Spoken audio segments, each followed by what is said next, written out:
క్రమశిక్షణ మన జీవితంలో చాలా ముఖ్యమైనది. ఇది మనకు లక్ష్యాలను సాధించడంలో, వ్యక్తిగతంగా ఎదగడంలో, మరియు మంచి ఆరోగ్యాన్ని కాపాడుకోవడంలో, మరియు మన దైనందిన జీవితంలో శాంతిని, సామర్థ్యాన్ని పొందడంలో సహాయపడుతుంది. క్రమశిక్షణతో కూడిన జీవితం ద్వారానే మనం విజయానికి పునాదులు వేసుకోగలుగుతాము. సో అలాంటి ఒక చక్కటైన క్రమశిక్షణ గల ఒక కథను మనం ఈరోజు విందాం. చిన్న గ్రామంలో రవి అనే యువకుడు ఉండేవాడు. రవికి చిన్నప్పటి నుంచి చాలా కలలు ఉండేవి. పెద్దయ్యాక గొప్ప శాస్త్రవేత్త కావాలని, కొత్త ఆవిష్కరణలు చేయాలని ఆశపడేవాడు. కానీ రవికి ఒక పెద్ద బలహీనత ఉంది.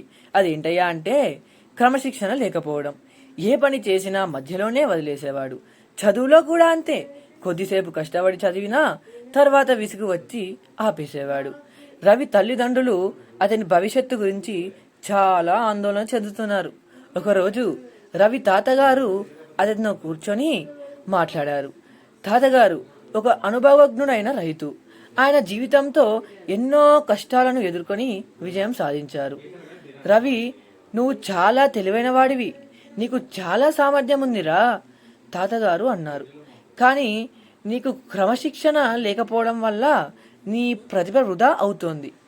రవి తాతగారి మాటలకు ఆశ్చర్యపోయాడు, కానీ అంతగా పట్టించుకోలేదు. అప్పుడు తాతగారు రవిని ఒక పొలానికి తీసుకెళ్లారు. అక్కడ ఒక రైతు చిన్న మొక్కలను నాటుతున్నాడు. చూడు రవి అని తాతగారు అన్నారు. ఈ రైతు రోజూ ఈ మొక్కలకు నీరు పోస్తాడు, కలుపు తీస్తాడు, జాగ్రత్తగా చూసుకుంటాడు.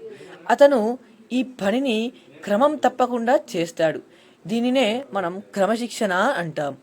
ఒక మొక్క పెద్ద వృక్షంగా మారడానికి ఎంతో క్రమశిక్షణ అవసరం. అలాగే నీ కలలు నెరవేరాలంటే నువ్వు క్రమశిక్షణతో ఉండాలి. రోజు కొద్దిసేపైనా నీ లక్ష్యం కోసం కృషి చేయాలి. అలసట వచ్చినా, కష్టం అనిపించినా ఆపకూడదు. క్రమశిక్షణ ఉంటే మనసు నియంత్రించుకోవడం, మన లక్ష్యం వైపు నిరంతరం అడుగులు వేయడం సాధ్యమవుతుంది. తాతగారి మాటలు రవి మనసులో లోతుగా నాటుకుపోయాయి. రవి అప్పటి నుంచి క్రమశిక్షణతో ఉండాలని నిర్ణయించుకున్నాడు.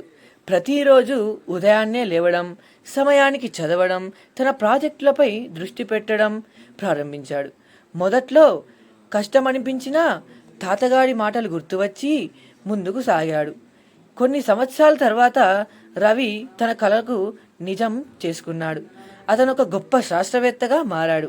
ఎన్నో కొత్త ఆవిష్కరణలు చేసి దేశానికి కీర్తి ప్రతిష్టలు తెచ్చాడు.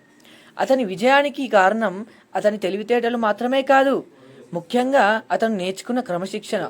ఈ కథను మనం ఏం చెప్తుందంటే, క్రమశిక్షణ విజయానికి పునాది. చిన్న చిన్న ప్రయత్నాలే క్రమం తప్పకుండా మనము మన కోసం చేస్తే పెద్ద విజయాలకు అవి దారి తీస్తాయని మనం తెలుసుకోవచ్చు. ఈ కథలో ఎంతో నీతి ఉంది. లక్ష్యం నిర్దేశించుకొని దానికి అనుగుణంగా క్రమశిక్షణతో కృషి చేసి ఏదైనా సాధించవచ్చు. క్రమశిక్షణ మన జీవితాన్ని ఉన్నతంగా తీర్చిదిద్దుతుంది. ఇప్పటి నుంచి మనం క్రమశిక్షణతో క్రమం తప్పకుండా రోజు పనిచేయడం వల్ల మనం ఎన్నో విజయాలను అందుకుంటాము. ఈరోజు ఇంత చక్కటి కథను మనం నేర్చుకున్నాము కాబట్టి మరొక రోజు మరో